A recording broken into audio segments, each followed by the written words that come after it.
It looks like we're recording. Fantastic. Hello, how are you? Welcome to a recent reads. Yes, it's been a bit. As you can see in the title, I don't know what the title is exactly. Probably the rest of the books I read last year. All the other books I haven't talked about yet. Erica Fails. Title something along those lines. Today I'm going to talk about the rest of the books that I read last year. Shame on me, I know. I have about 20, 22, 23, whatever. Doesn't matter. It's a lot of books. And I know if I continue to post recent reads 5 at a time or 5 books at a time, I won't catch up ever. I'm just not going to catch up.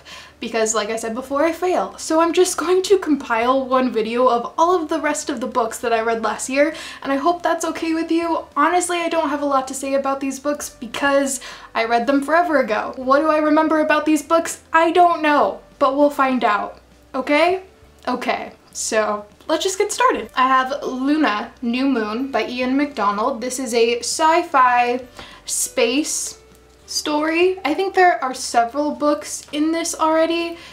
I know there's 2, so is it a trilogy? A series? Who knows? I was really excited to read this book because the synopsis in the beginning says, "The moon wants to kill you," which had me hooked, but really this book was Game of Thrones in space. We follow this group of people, several groups of people that settle on the moon. We have these really well-known families, and they're basically all out to get one another. So instead of the moon wants to kill you, no, it's just all of these other families within this moon society that want to kill you. And it's kind of boring, and I didn't get it, and I didn't like it.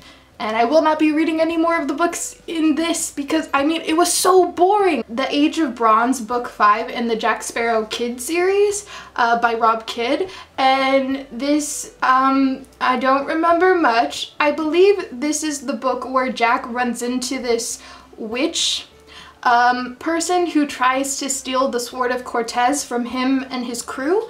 But because he's Jack Sparrow, he's smart and sneaky and witty, and he's able to just flee and get away.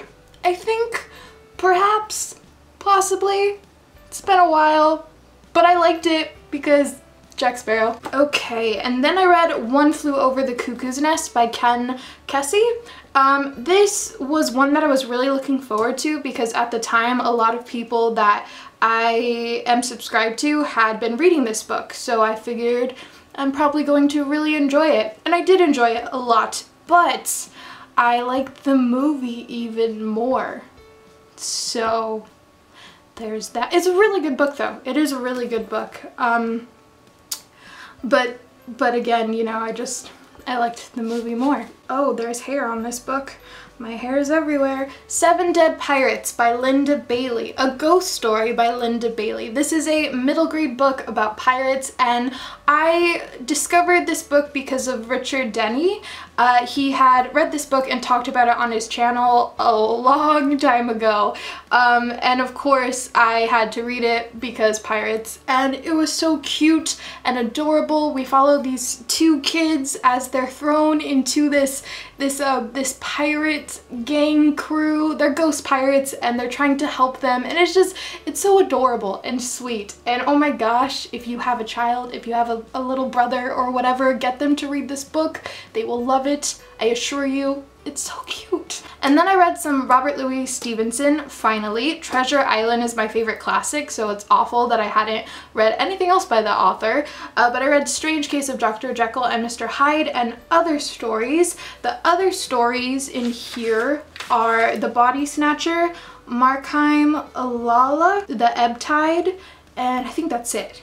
Strange Case of Dr. Jekyll and Mr. Hyde was a lot different than I had been expecting it to be. I thought it was going to be very, well, let's just say my only experience with Dr. Jekyll and Mr. Hyde was the beginning of Van Helsing with Hugh Jackman. That's how I saw Dr. Jekyll and Mr. Hyde. And no, No, so different, but it was really good. It was a really interesting short story. It was very dark, but in a different manner. But I would say my favorite story from here was actually, I don't know if I'm saying this right, Aleya Ojala? I'm not sure, but it felt like a vampire story, but a really sad, depressing, but just consuming short story, and I just really enjoyed that one a lot. So I should reread that because I'm forgetting everything. Next up we have Death of a Salesman by Arthur Miller. This is a play that I read last year. I was hoping to enjoy this a lot more than I did because I had previously read, I believe, what is it called? Oh my gosh, I'm forgetting. Oscar Wilde, what is the play? I can't think of the play. If you remember the play that I read last year by Oscar Wilde, it was so good. And then after I read this, and I was very underwhelmed because this was just depressing. And the humor was very not humorous. It was just depressing. So, and then I read some Michael Crichton because I really like Michael Crichton. Sphere, I read Sphere. Sphere is about this ship that's, oh, an alien spaceship, I might add. Yup, this alien spaceship that's just discovered words at the bottom of the sea, and it's been there for who knows how long. So this group of scientists and a couple other people go down to the ship and explore, figure out what's going on. Things go south very quickly, they go bad. It's really interesting. This is more of a psychological, people kind of turning on one another book than just straight up horror, I guess you would say. I really enjoyed this one. I don't think I would say it's a great book because the writing is very choppy and it felt just kind of all over the place at points, but it was really entertaining, and it was one of those, I read this in a coffee shop one morning. I couldn't leave and I just read the entire thing. So it was really good. The ending is a little underwhelming, but I think the experience of the book and just the whole entertainment factor is worth the read, so I would recommend this one. Next up we have Close to Shore, The Terrifying Shark Attacks of 1916 by Michael Capuzzo, I believe is the last name, sorry. Look at this book. I don't know if you can really see the cover, but you see the shark fin and it's at a beach. Anyway, a nonfiction book about the shark attacks of 1916 in New Jersey. I was really interested in this book because I don't know how long ago before this I had read Jaws, but Jaws is essentially said to be inspired by these events, though I think Peter Benchley somewhat denies that, but I mean, they're so similar, it's kind of, whatever. But this book is just about that, about what happened, all of these people that were attacked by this shark, and it's a really interesting read. I did find it to be a little bit boring at parts because I had watched a documentary beforehand on this event, and honestly I would recommend the documentary over the book because the writing just didn't work well for me. So, you know, be that as it may, it's still a good book, but, you know, documentary, check that out. I don't remember what the documentary is called. It's probably called The Shark Attacks of 1916. I don't know. Moving on. Quakeland, On the Road to America's Next Devastating Earthquake by Katherine Miles. A nonfiction book about earthquakes. This was my favorite nonfiction book that I read last year. I think it was. Was it? Yeah, it was between this one and Alive, I think. But anyway, the nonfiction book, like I said, about earthquakes. This book is so good. It's so informative. It really makes you want to invest a lot of money into being prepared for earthquakes, which you should be, right?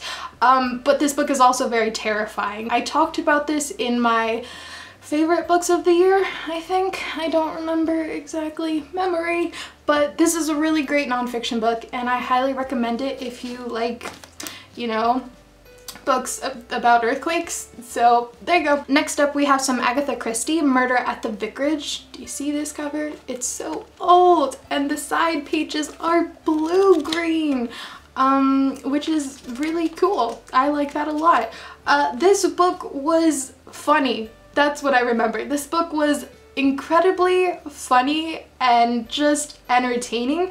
I think the reason for that is because we follow this main character. Her name is Miss Marple, who is trying to solve this murder, right? And she's this older lady and she's so, like I said, she's funny. I would classify this as cozy mystery. So if that's your thing, check this out. Even if it's not your thing and you like Agatha Christie, I would recommend this.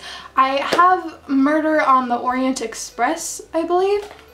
I watched the movie, but I have the book now, so I think I would really like to get to that in October. That would be a really great October read. But yeah, I've read other Agatha Christie before. I read And Then There Were None. That one wasn't funny. It was more serious in tone, which I enjoyed a lot too. But this one definitely has to be my favorite that I've read so far, though I've just read two. And then I read this book right here, this beast of a book. Do you see how huge this book is? This book falls under, this book is 766 pages. Wow, this took a bit to read too.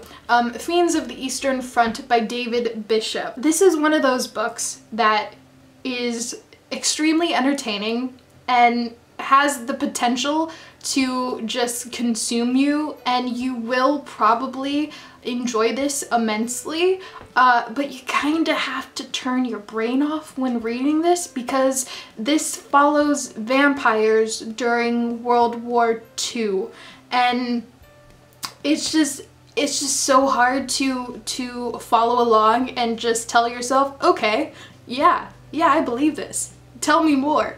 But that being said, it does pull it off. It hooks you. It hooked me. I enjoyed this so much. I would love to reread this during an October someday because this was such a thrilling ride of epic awesomeness that I just really enjoyed. And if you're not, you know, scared of blood, guts, and gore and all that stuff, then you should check this out. I think if you are into horror or vampires, war and whatnot, just throw that all together and you have this, and it is just so much fun. Speaking of vampires, after that I read another vampire book. I read the original vampire book, I think, Dracula by Bram Stoker. I finally read Dracula, the classic vampire book that I should have read years ago, but didn't because, I don't know, I just didn't. Completely different from what I had ever could have pictured this story being. So different. I read Frankenstein a while ago too, and that was so different from what I had just pictured it as. Hollywood changes all of these classic tales into just something completely different. So reading the original, I was blown away by how different it was, but it was really good. It was really good. This book was so slow, but in a good way, and I don't know, I really like the writing and blah blah blah blah. It's Dracula. If you haven't read it, you really should, just to read the source material, but vampires, I liked it. And then it looks like I read more Michael Crichton. I read Congo Congo, which for those that don't know, this is the book about the monkeys, the apes. Yeah, this one follows a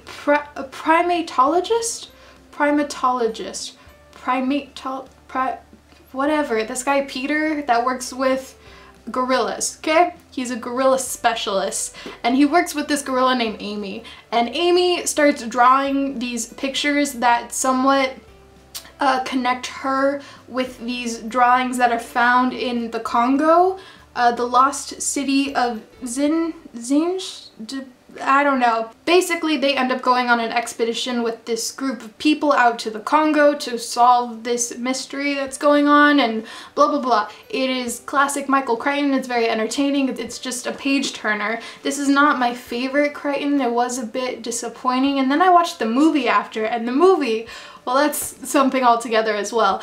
But it's okay, it's alright. I wouldn't necessarily recommend it unless you really like Michael Crichton, so there's that. But there's a really cool gorilla in this. Her name is Amy, so What I read after that was really great. I have Raft, An Ocean Voyage, and A Rising Tide of Activism to Fight Plastic Pollution by Marcus Eriksen. I don't know if you can see the cover. This is a nonfiction book about plastic pollution. This guy here, his name is Marcus. He builds this raft to then sail to Hawaii, I think. He went from LA to Hawaii, something like that. But in doing so, he wanted to raise awareness of plastic pollution, and in this book he's just giving us all this information on plastic pollution and how we're harming the seas, blah blah blah blah. I'm probably making it sound really boring, but it's a really interesting nonfiction book. I really love this one a lot, and I think more people should check this out. So read it. Do it because I said so. And then we have Otherworld by Jason Segel and Kirsten Miller. This is the first book of the Otherworld series, perhaps? I don't know if there's a different name for the series as a whole. But anyway, this is Otherworld. This is a young adult book that's centered around virtual reality, this video game. And this one was very disappointing. I did not enjoy this one at all. I wouldn't really recommend it, but I did get to meet Jason Segel in person and he signed it to me, so that's cool. I've now met Jason Segel and I've also met Barney, Neil Patrick Harris, which is really cool. I've met 2 of the How I Met Your Mother crew. Now I need to meet Ted. What's his name? What's the actor's name? I don't know. He needs to write a book so that I can go meet him too. Has he written a book? I don't know. Anyway, I'm rambling just because I don't want to talk too much about this one. Really disappointing. Really disappointing. Then again, it's not a book that I think was for me to begin with because it's about video games, and I'm not really into video games. I mean, I like video games, but I don't like... moving on. The Six Extinction, An Unnatural History by Elizabeth Colbert. This is a nonfiction book about all of the extinctions previously that has happened to our planet, and mainly about the 6th one that we are currently causing because we are humans and we suck. This nonfiction is really great. It's really informative. It's also very depressing just to read about the impact that we have on this planet. It's really depressing, but like I said, really informative, really engrossing book that I think everyone should read. It's just so interesting and fascinating. Moving on, we have Secondhand Souls by Christopher Moore. This is the sequel to A Dirty Job, which I believe I have the first one right here, A Dirty Job, and then the sequel, Secondhand Souls. A Dirty Job is about this man living in San Francisco? Yeah, I believe it was San Francisco. He owns this thrift store, and then one random day, he is given the job of being death. Literal death. Like, he has to go out and collect souls and blah blah blah blah and keep them in his thrift store. And it's hilarious. The sequel, I went into it with rather lower expectations because the first one is so freaking hilarious. It's one of my favorites. Though I would say this book didn't live up to the first book. I mean, there's no way it really could. It still had the heart of the first book, so I did find myself really enjoying this one. We followed a lot of the characters from the previous book, and they're so funny and likable and weird and strange. It's so hard not to love them. So just reading more about them was just such a fun time, and I really enjoyed this. I would love if he wrote more from this whole weird death universe thing you got going on here. I love Christopher Moore, and I will read whatever he writes, honestly. This next one is actually a reread. It's called Pirates by Celia Reese. Now, if you had ever wondered, wow,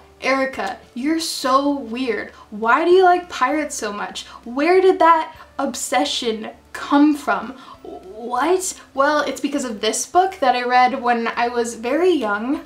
I had to have been either in elementary school or middle school. I think I was in elementary school, but I discovered this book at the library or at one of the book fairs, you know, something like that, and I read it. I just fell in love with pirates.